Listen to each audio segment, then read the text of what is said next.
Across the globe, government healthcare systems are failing us. By restricting private healthcare choices, the National Health Service and other beloved single-payer systems were doomed from the start. And our guest says or writes, this is in Reason Magazine, it's a libertarian magazine, writes what I've always heard, which is the National Health Service in Great Britain is beloved and attempts to like cut the budget or something. Not going to happen. The electorate there won't go for it. And I've really kind of never understood why that's so. And I'm going to take an attempt at pronouncing your name, ma'am, and forgive me if I get it wrong, but I'm probably not the first one. Elise Amez-Droz. Yeah, actually, these are silent, so Amez-Droz. Well, of course, I knew that. It must be French. That's right. Okay.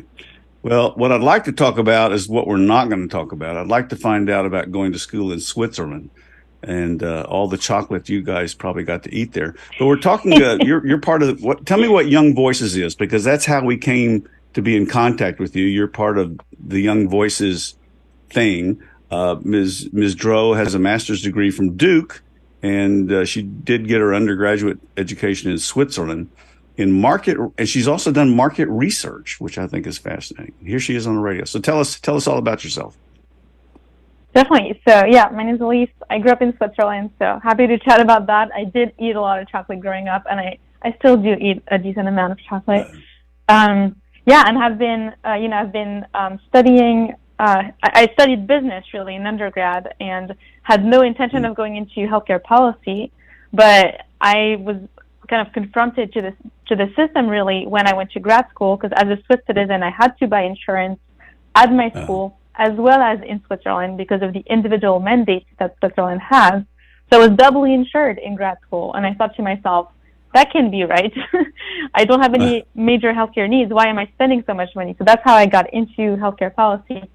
And Young Voices is a it's a nonprofit PR firm for young commentators on all kinds of policy issues. So I do healthcare, but people do other things. Mm-hmm. You are program manager in healthcare at the Mercatus Center at George Mason University. Doesn't Switzerland have government provided healthcare? No, actually. So it's kind of a nice in between, and it kind of fits into what I wrote about in my piece. It has what we call the Bismarck model. And that's a model where the healthcare services are provided primarily by private actors. They're private and public providers, but there is the funding is also, primarily through private channels. There's a lot of government involvement. So like I said, there's an individual mandate. Everyone has to have insurance, but it's not paid for all by the government. There is some market, at play. It's not just government provided like in the UK. Is that is the Swiss model sort of like Germany? Yes, very similar. What about France? What do they do? France, I'm not as familiar, but they have more government involvement and actually with lower, access to healthcare and lower quality too. They also drink a lot of red wine and take a lot of mood altering pills. Apparently, they're as neurotic as we are, I suppose.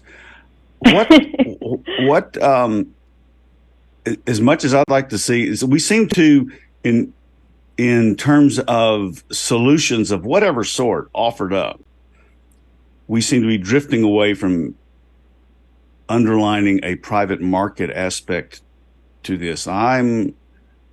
This may age me. There was a time when you went to the doctor, you paid the doctor, and you got reimbursed by your insurance company. And I realized one day, I don't know why, that went away. Now, you get the leftovers, you get the bill for the leftovers, but you're not primarily involved. But I know lots of people, they go to the hospital, they couldn't afford to pay that, and they get reimbursed. So what are you going to do? Really interesting. Yeah, that's actually the system where I grew up in Switzerland. We had an insurance company, my family and I, where we would still do that. We would still pay out of pocket and then get reimbursed. I think what's happened here is most people don't have the money to, put up front for any visit right now, because we've put the consumer so much out, or the patient really out of the equation, that the costs have ballooned out of control.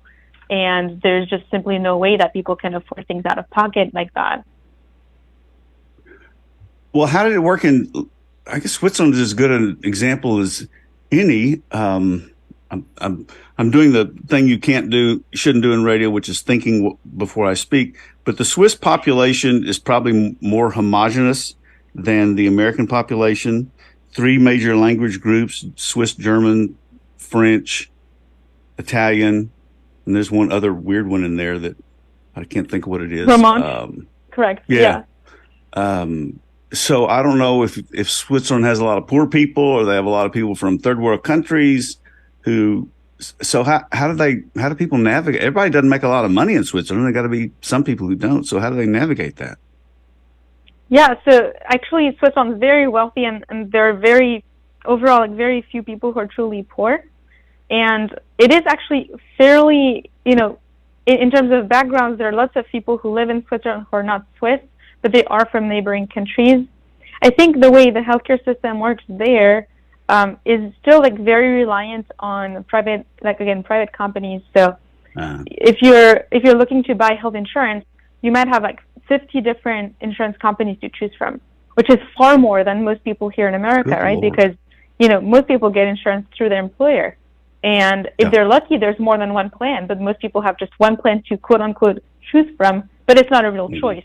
And then for in retirement, people who don't choose to go for Medicare Advantage, those people are actually stuck with also a government plan that's been picked out for them.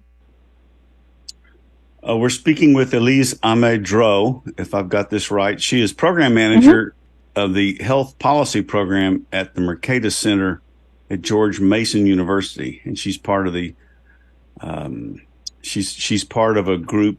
Now that Young Voices, that's what it is. So by definition, she's young, and she was educated in Switzerland. That little lilt in your voice, so you can't. They'll catch you if you make phone calls and don't use your name. They'll know who it is. What do you recommend, or what's doable? What do you, as sort of an outsider, now you're educated, you look at the system, what could be done to make it better and less government intervention? In the U.S.? Yes. Sorry. Yeah. So because I wrote this piece for a reason, simply to be a warning sign against what's being done elsewhere. There's a big push here for more government involvement. Medicare for All was the theme, right, for years, and the Affordable Care Act tried to implement more, coverage by force, just telling people you have to buy insurance. Insurance is good for you, and you will buy it or you will be fined. What we find, though, is that insurance isn't actually the answer, right, because most people currently are struggling to pay even just their deductible. Insurance doesn't actually provide you with care. It provides you with a lot of money that you're spending on insurance, and currently the average family of 4 spends $30,000 per year between their health insurance and healthcare services out of pocket. It's completely impossible.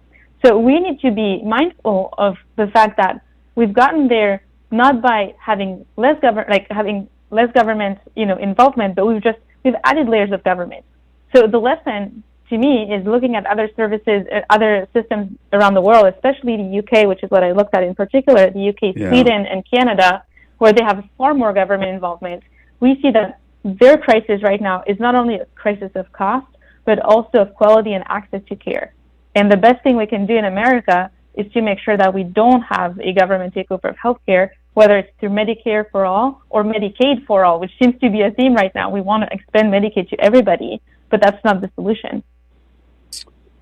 I think we have time for one more question, but perhaps we can do this again. In Canada, it's been said for years that, Canadian system, and they come over here because they need to get a knee replacement or some surgery that, they're on the list over there, and they'll get to them 9 months from now. But so they come here to get stuff. Then I hear, no, healthcare in Canada's, it's great. It's real good. I don't know what the healthcare is like in Britain, but they resist changing it, so that everybody must be happy with it. So where's the truth lie? But I can give you the data, and people can judge where the truth lies. In Canada, one in 3 Canadians waits more than 4 months for surgery. 30% of people in Canada wait for more than 4 hours in the ER to be seen, wow. Right? Yeah.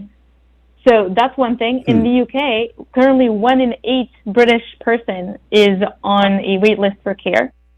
And during the pandemic, we had over 30,000 people die from what we would call an excess death, which means that they died because they couldn't access healthcare, primarily because the ambulance service is so backlogged that people are waiting an hour on average outside the hospital before being able to be admitted. Good Lord. So I think they fix it? There. You used to live over that way. Why don't they fix it? Because it's really hard to fix. Because they've decided, decades ago in the 40s that they wanted to have a government-run system for healthcare. Yeah.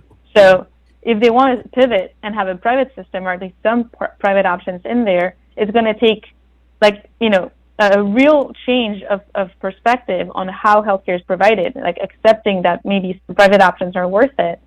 And then also, practically speaking, privatizing all this is just a huge hassle because it's all government owned right now. So I think there's some willingness to change, but it's going to be a huge undertaking. Huh. Well, we don't have a choice. I'm talking about here on the talk show. We don't have a choice. I have to say farewell or adieu or au revoir or whatever it is they say in Switzerland. Elise, we'll try to get you back on. I'll convince my producer that it's a good idea. Elise Amez-Droz is program manager of the health policy program at the Mercatus Center, George Mason University. I knew I was going to do that. And she's also a part of the Young Voices Project. You're listening to the 956 Drive Home here on 710 KURV.